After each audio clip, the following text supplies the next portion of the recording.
YouTube Sinau bareng Bu Tuti. Apa kabar anak-anak hari ini?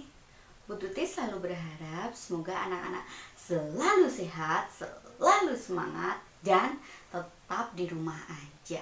Oke? Anak-anak, hari ini kita akan mulai belajar tema 1, subtema 4. Hari ini mulai pada pembelajaran yang pertama. Seperti biasa, sebelum belajar silahkan siapkan dulu alat tulisnya. Dan jangan lupa berdoa terlebih dahulu. Selamat belajar anak-anak, semangat! Anak-anak, sebelum masuk pada pembelajaran, mari kita ingat bersama-sama. Pada subtema 1 kita sudah belajar tentang ciri-ciri makhluk hidup. Bahwa makhluk hidup itu bergerak, makhluk hidup itu bernafas, makhluk hidup itu butuh makan, makhluk hidup itu tumbuh, makhluk hidup itu berkembang biak, dan makhluk hidup itu peka terhadap rangsang. Pada subtema 2 kita sudah belajar tentang pertumbuhan dan perkembangan manusia. Bahwa manusia itu berkembang biak secara melahirkan, dan manusia itu bisa tumbuh seiring dengan berjalannya waktu. Nah, pada subtema 3 kita sudah belajar tentang pertumbuhan hewan. Hewan itu ada yang berkembang biak dengan cara bertelur, dan juga ada yang berkembang biak dengan cara melahirkan. Nah, anak-anak, pada subtema yang keempat kita akan belajar tentang pertumbuhan dan perkembangan tumbuhan. Nah, silakan anak-anak bisa sambil membuka buku paket halaman 143. Tetap ikuti terus ya anak-anak. Nah, ayo coba amati anak-anak. Apakah kalian tahu kenapa pohon-pohon itu bisa bertambah banyak dan bertumbuh menjadi besar? Iya, betul. Jadi, tumbuhan itu juga mengalami pertumbuhan dan perkembangan. Anak-anak, tumbuhan itu memiliki banyak manfaat bagi kehidupan manusia. Oleh karena itu, kita harus menjaga dan melestarikan tumbuhan tersebut. Nah, kalau kita menjaga tumbuhan tersebut, sama juga kita menjaga alam sekitar kita. Perkembangbiakan tumbuhan itu ada 2 jenis anak-anak. Yang pertama, perkembangbiakan tumbuhan secara alami, dan yang kedua, perkembangbiakan tumbuhan secara buatan atau dibantu dengan manusia. Nah, anak-anak, apakah kalian tahu perbedaan antara keduanya? Perkembangbiakan tumbuhan secara alami itu adalah perkembangbiakan tumbuhan tanpa adanya bantuan manusia, anak-anak. Jadi, tumbuhan itu bisa mengalami perkembangbiakan dengan sendirinya tanpa bantuan manusia. Nah, untuk contohnya yaitu biji, tunas, umbi, dan spora. Nah, setelah ini akan kita bahas satu persatu ya anak-anak. Perkembangbiakan dengan biji, maksudnya anak-anak, tumbuhan itu bisa bertumbuh hanya dengan menanam bijinya.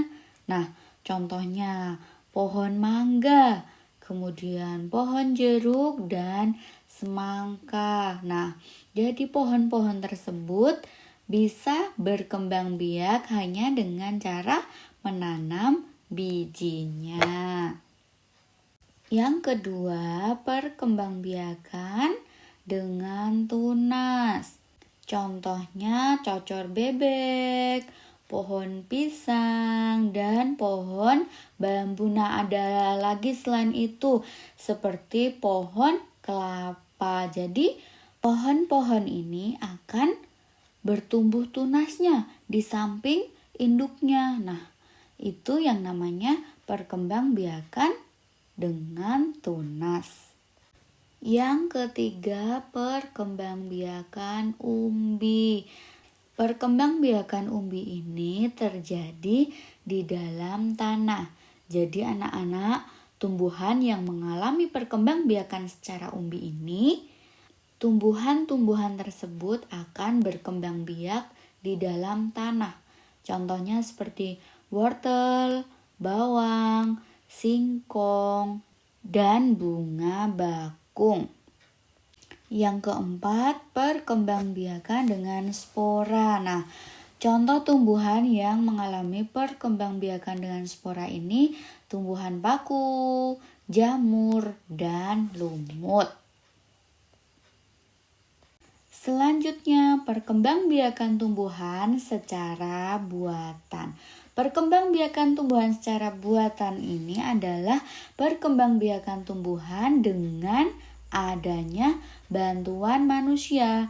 Jadi tumbuhan tersebut bisa mengalami perkembangbiakan dengan dibantu oleh manusia. Nah, di bawah ini adalah contoh dari perkembangbiakan tumbuhan secara buatan, yaitu dengan cara mencangkok atau pencangkokan. Ayo coba sekarang amati dua gambar daun yang muncul pada layar HP kalian. Nah, ayo kita tebak bersama-sama. Gambar yang pertama ini kira-kira gambar daun apa anak-anak? Iya betul, itu gambar daun dari pohon mangga. Pohon mangga itu berkembang biak dengan cara apa anak-anak? Iya, betul sekali. Pohon mangga berkembang biak dengan biji. Pinter. Nah, lalu gambar yang kedua anak-anak. Tanaman apa itu? Itu adalah tanaman cocor bebek. Tanaman cocor bebek itu berkembang biak dengan cara tunas. Pinter sekali. Anak-anak, perlu kalian ketahui bagian-bagian dari tumbuhan itu ada akar, batang, ranting, bunga, buah, dan daun. Nah, daun-daun itu ada yang daun masih hijau, tetapi ada juga daun yang sudah kering. Biasanya daun-daun yang sudah kering tersebut akan berjatuhan. Nah, anak-anak, kalian harus tahu, daun-daun kering tersebut bisa kita manfaatkan loh sebagai hiasan. Menghias gambar dengan tempelan daun kering itu disebut kerajinan mozaik.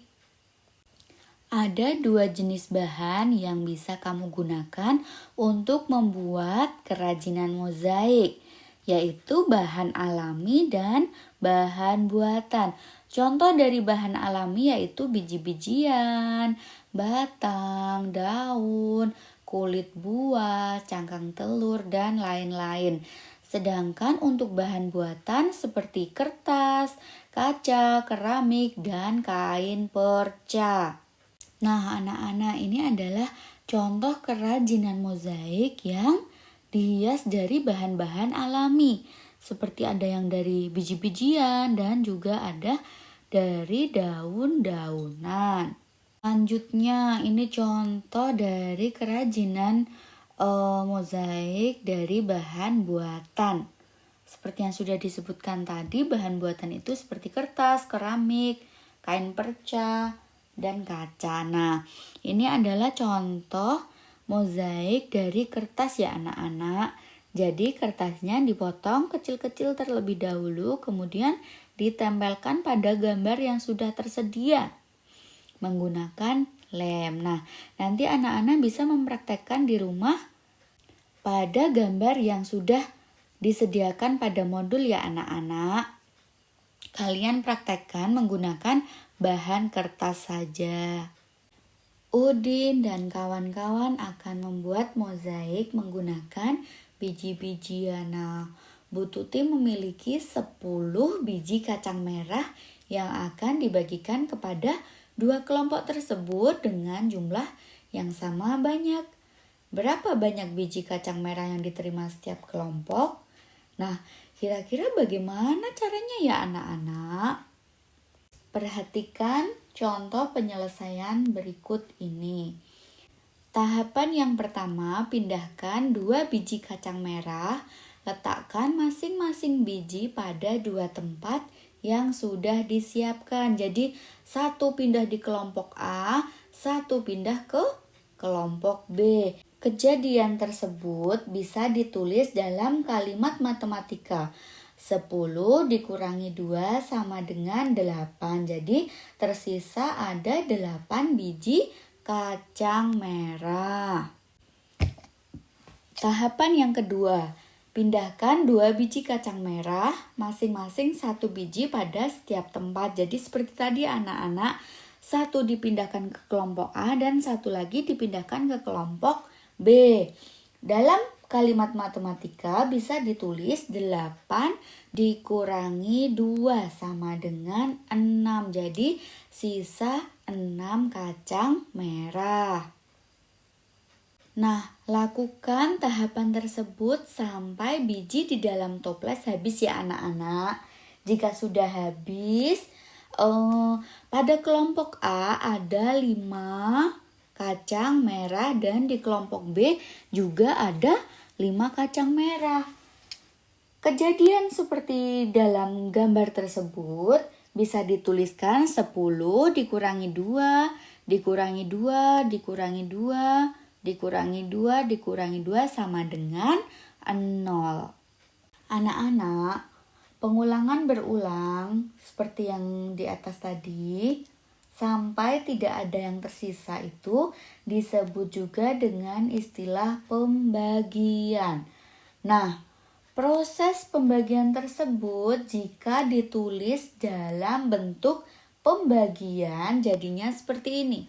10 dibagi 2 sama dengan 5. Bu Tuti mempunyai kacang merah 10 dibagi 2 kelompok. Jadi masing-masing kelompok mendapatkan 5 biji kacang merah. Nah, tadi kan pembagian hanya dengan 1 angka. Sekarang kita akan mencoba berlatih pembagian lebih dari 1 angka atau 2 angka dan seterusnya. Nah, gimana kira-kira caranya ya anak-anak? Ada yang sudah tahu caranya? Simak baik-baik ya anak-anak. Jadi anak-anak, jika pembagian lebih dari 1 angka, kalian bisa menggunakan pembagian dengan cara porogapit. Ya, jadi pertama kalian membuat garis porogapit, di bawahnya ditulis angka yang untuk dibagi angka 52, kemudian pada luarnya ditulis angka yang untuk membagi. Jadi angka 2 karena 52 dibagi 2. Nah, pertama yang harus kalian lakukan yaitu bagi puluhan dengan 2. Nah, puluhannya angka berapa anak-anak? Ya, angka 5. Jadi 5 dibagi 2. 5 dibagi 2 itu hasilnya 2. Masih sisa 1. 5 dikurangi 2 dikurangi 2 sisa 1. 5 dibagi 2 hasilnya 2. 2 dikalikan 2 hasilnya 4. 5 dikurangi 4 masih sisa 1. Tahap selanjutnya tadi kan sudah sampai 5 dikurangi 4 1 ya anak-anak. Nah, selanjutnya angka 2 itu diturunkan menjadi 12 satuan. Selanjutnya 12 dibagi 2. Berapa kira-kira anak-anak? 12 dibagi 2. 12 dibagi 2 itu sama dengan 12 dikurangi 2, dikurangi 2, dikurangi 2, dikurangi 2, dikurangi 2, dikurangi 2. Hasilnya 0. Nah, 12 dibagi 2 hasilnya berapa anak-anak? Hasilnya 6. Nah, angka 6 tersebut bisa ditulis di belakang angka 2 yang paling atas itu ya anak-anak. Nah, seperti ini hasilnya anak-anak. Jadi, 12 dibagi 2 hasilnya 6 ditulis di belakang angka 20-an. Oke, jadi 52 dibagi 2 hasilnya 26. Bu Tuti rasa cukup untuk penjelasan materi hari ini. Semoga dapat bermanfaat ya anak-anak. Terima kasih sudah mengikuti pelajaran dan menyimak dengan baik. Semangat belajar anak-anak.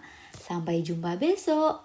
Wassalamualaikum warahmatullahi wabarakatuh.